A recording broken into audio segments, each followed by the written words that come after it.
और आज प्रधानमंत्री श्री नरेंद्र मोदी जी की अध्यक्षता में यूनियन कैबिनेट ने यूनिफाइड पेंशन स्कीम को अप्रूव किया है, इसको अनुमोदित किया है और ये स्कीम अभी आने वाले समय में लागू होगी। इस स्कीम के 5 पिलर्स हैं। सबसे इंपॉर्टेंट विषय था कर्मचारियों की तरफ से कि हमें अश्योर्ड अमाउंट एक चाहिए, जो बहुत लॉजिकल और वाजिब रिक्वायरमेंट था।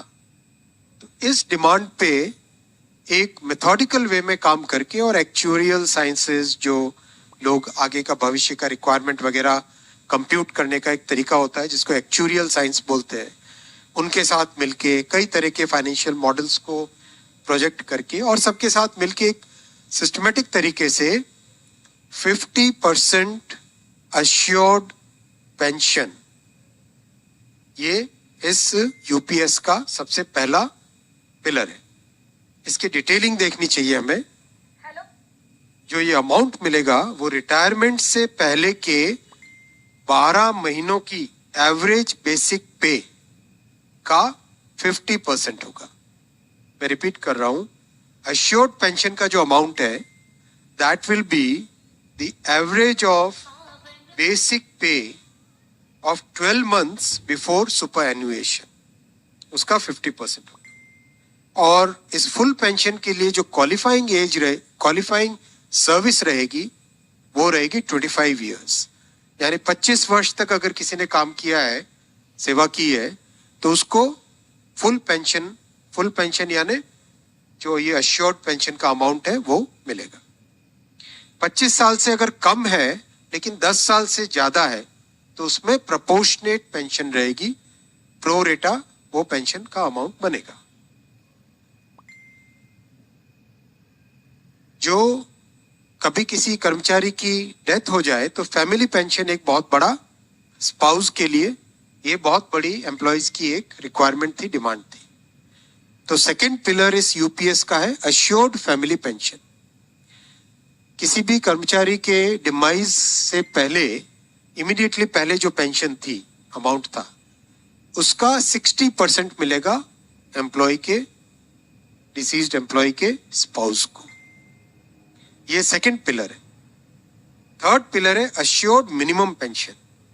कई बार देखा कि सर्विस कम होती है और कंट्रीब्यूशन जितना हुआ है उससे एक सफिशिएंट अमाउंट नहीं मिल पाता था, और ये अपने आप में एक बड़ा विषय था केंद्र सरकार के कर्मचारियों का और एनपीएस में जुड़े सभी कर्मचारियों का। इसीलिए एक minimum assured pension, assured minimum pension 10,000 rupees per month, वो इसमें यूपीएस में थर्ड पिलर ये रखा गया है। इसके साथ आगे वाले पॉइंट को जोड़ के करेंगे तो अगर डीएनएस रिलीफ यानी महंगाई से रिलेटेड रिलीफ जो मिलेगी तो वो आज की तारीख में होते होते करीब 15,000 रुपए पर मंथ हो जाती है, which is a substantial relief part of this entire pension system. Fourth pillar है इन्फ्लेशन के साथ इंडेक्सेशन।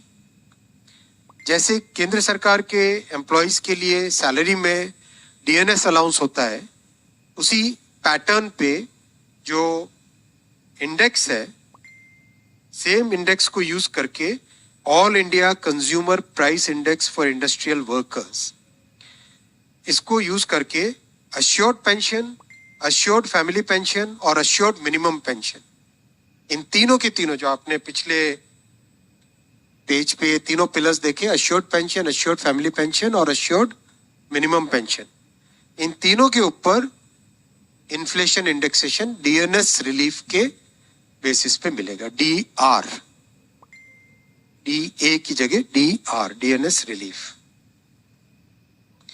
पांचवा पिलर है इस स्कीम का lump sum payment at superannuation in addition to gratuity. ये एक तरीके से बहुत ही इंपॉर्टेंट और बहुत ही बड़ी एक रिलीफ मिलेगी। जब सुपर एन्युएशन होता है तो उसके बाद में इंसान अपनी लाइफ को प्लानिंग जिस तरह से करना चाहिए तब कई बड़े खर्चे आते हैं, इसलिए ये लंप सम एक अमाउंट तय किया गया यह है कि हर 6 महीने की सर्विस के लिए मंथली इमोल्यूमेंट्स विच मीन्स पे एंड डीए कंबाइंड, उसका 10% अमाउंट। तो ये एक अपने आप में सब्सटैंशियल एक अमाउंट रह जाएगा। जैसे मान लीजिए किसी का 30 इयर्स की सेवा है तो उसमें करीब करीब 6 महीने की सैलरी, सोमनाथन साहब दैट्स करेक्ट ना, करीब करीब 6, तो उसको 6 महीने की इमोल्यूमेंट्स जो उसकी रहेगी पे प्लस डीए मिला के वो एक लमसम अमाउंट की तरह मिलेगा। ये 5 पिलर्स को लेके आज यूनिफाइड पेंशन स्कीम अप्रूव हुई है। ये स्कीम केंद्र सरकार के करीब 23 लाख कर्मचारी, करीब 23 लाख एम्प्लॉयज हैं, उनको इसका बेनिफिट मिलेगा। ऑप्शन रहेगा, कोई अगर एनपीएस में रहना चाहे तो एनपीएस में रह सकता है, यूपीएस में ऑप्ट करना चाहे which is naturally a very attractive scheme, तो उसमें ऑप्ट कर सकता है।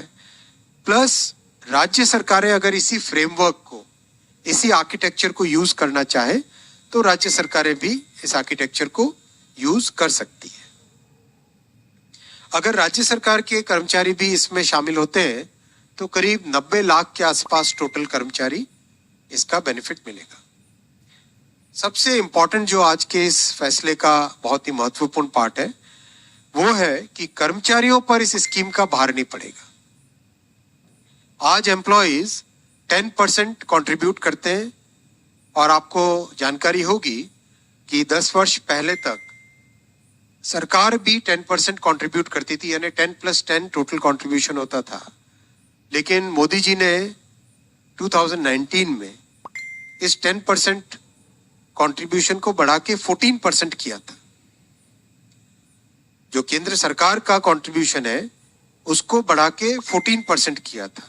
That itself was a very big contribution, big jump in the amount of contribution. अब वो कंट्रीब्यूशन बढ़ के 18.5% हो जाएगा। वो कंट्रीब्यूशन बढ़ के 18.5% हो जाएगा। ये स्कीम 1/4/2025 से लागू होगी। तब तक इसके लिए जो भी सारे स्ट्रक्चर्स, पोर्टल वोटल सब बनने होंगे, रूल्स रेगुलेशंस, वो सारे बन जाएंगे 1 अप्रैल 2025 से। 1 अप्रैल 2025 से लागू होगी ये स्कीम। और जितने भी एग्जिस्टिंग एम्प्लॉइज हैं एनपीएस में, उन सबको ये ऑप्शन मिलेगा, वो यूपीएस में शामिल हो सकते हैं। मेडिकल रीइंबर्समेंट पहले की तरह मिलेगा सेंट्रल गवर्नमेंट के एम्प्लॉइज को, जो कि बहुत बड़ी, वैसे भी मेडिकल रीइंबर्समेंट अभी भी पुराने ओपीएस के मेथड के टाइम से ही मिलता है, वो चेंज नहीं है। I would just like to supplement one thing in addition to what the Honorable Minister has said. This will also apply to all those who have already retired under NPS from 2004 onwards. So though the new scheme will take effect from 1/4/2025, everybody who has retired under NPS from the time of its inception, and also including those retiring till 31/3/2025, will also be eligible for all these 5 benefits. In their case, they will get arrears also for the past after adjusting whatever they have already drawn. So a calculation will be made and they will get arrears for the past also. जो लोग already retire हो चुके हैं 2004 से मार्च 2025 तक जो retire हुए हैं और अभी होने वाले हैं, उनको भी ये 5 जो पॉइंट्स हैं उसका लाभ मिलेगा।